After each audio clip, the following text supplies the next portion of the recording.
తెలుగు తమ్ముళ్ళు త్యాగధనులుగా మారిపోవాల్సిందేనా? త్యాగధనుల జాబితాలోకి సీనియర్ల పేర్లు కూడా వచ్చేసాయా? తెలుగుదేశం పార్టీలో ఇప్పుడు అదే జరుగుతుంది.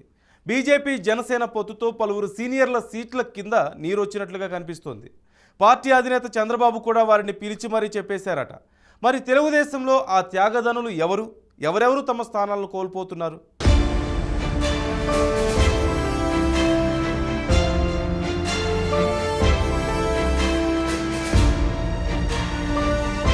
తెలుగుదేశం పార్టీ జనసేనతో కలిసి నడుస్తుండగా ఇప్పుడు బీజేపీతో పొత్తు కూడా ఖరారైపోయింది.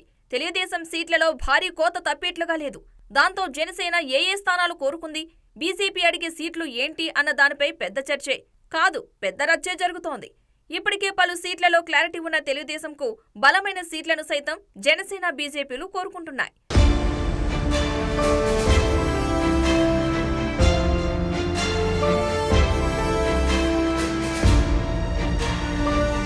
పొత్తులో భాగంగా సుమారు 50 నుంచి 60 సీట్ల వరకు సర్దుబాటు చేయాల్సిన అవసరం వస్తుండటంతో తెలుగుదేశం అధిష్టానం బుజ్జగింపులు లాలింపుల పర్వంలోకి దిగిపోయింది.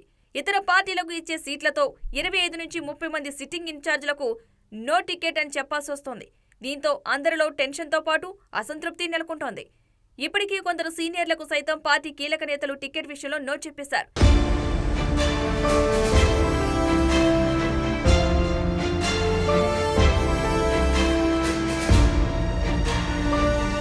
మరి సీట్లు కోల్పోతున్న కీలక నేతలెవరన్నది పరిశీలిస్తే టికెట్ డైలమాలో ఉన్న కీలక నేతలలో గంటా శ్రీనివాసరావు, బండారు సత్యనారాయణ, వర్మ, దేవినేని ఉమా, బుచ్చయ్య చౌదరి వంటి సీనియర్లు ఉన్నారు. ఇదే జాబితాలో ఉన్న మరికొందరిని చూస్తే కొనకళ్ల నారాయణ, మండలి బుద్ధప్రసాద్, ముద్రబోయిన, బుద్ధ, బోడే, జవహర్, చాంద్ బాషా లాంటి పేర్లు వినిపిస్తున్నాయి.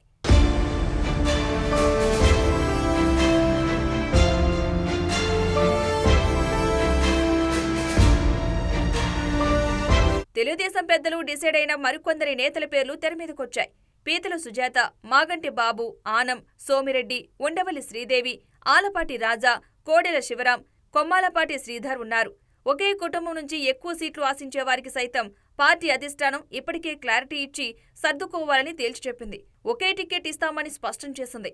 దీంతో కొందరు నేతలు ఎన్నికలకు దూరంగా ఉండాలని నిర్ణయించుకున్నారు.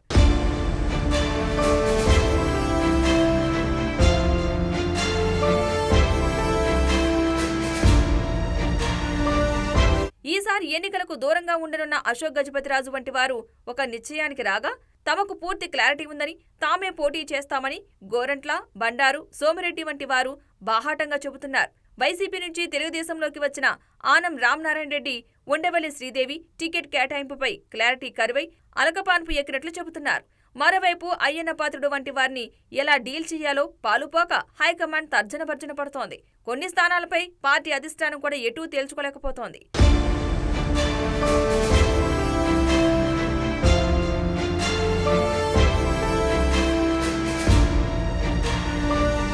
పొత్తులు, సీట్ల సర్దుబాటు వ్యవహారం తెలుగుదేశం పెద్దలకు పెద్ద తలనొప్పిగా మారింది.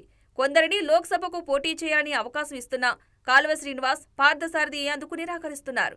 మరికొందరు నేతలు సహాయ నిరాకరణకు సిద్ధమయ్యారు. మొత్తం మీద బీజేపీ జనసేనతో పొత్తు తెలుగుదేశానికి పార్టీ పరంగా ఎన్నో సమస్యలు తెచ్చిపెడుతోంది. సీనియర్లకు సీట్లు కల్పించలేక, బుజ్జగించలేక సతమతమవుతున్నారు. జనసేన కోరుతున్న సీట్లలో తెలుగు తమ్ముళ్లు ఓపిక పట్టక తప్పదని, సీట్లను త్యాగం చేసిన త్యాగధనులకు ప్రభుత్వం ఏర్పడిన తర్వాత మంచి గుర్తింపు ఇస్తామని సాక్షాత్తు తెలుగుదేశం అధినేత చంద్రబాబు టెలికాన్ఫరెన్స్లో తేల్చి చెప్పారు. ఏది ఏమైనా పొత్తులలో సీట్ల సర్దుబాటు మాత్రం చంద్రబాబు నాయుడుకు తలనొప్పులు తెచ్చిపెడుతోంది. అయితే 20వ తేదీ తర్వాత పూర్తి క్లారిటీ రానుంది.